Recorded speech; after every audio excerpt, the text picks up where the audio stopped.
Good morning সকলোকে। এয়া ৰাতিপুৱা আজি পথাৰলৈ আহিছোঁ কোৰ মাৰিবৰ কাৰণে।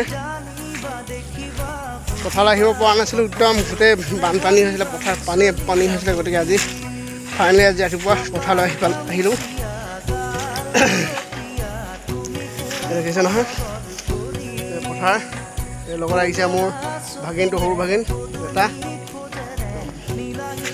দেখিছে পথাৰ পানী হৈ আছিলে, দেখিছে মজা আছে। আৰু আহিছোঁ পথাৰ ৰাতিপুৱাই।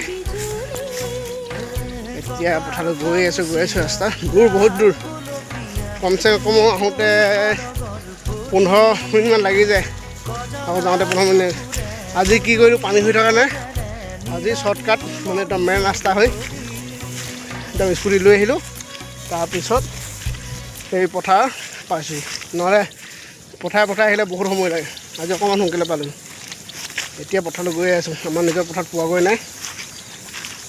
গৈ আছোঁ দেখিছে।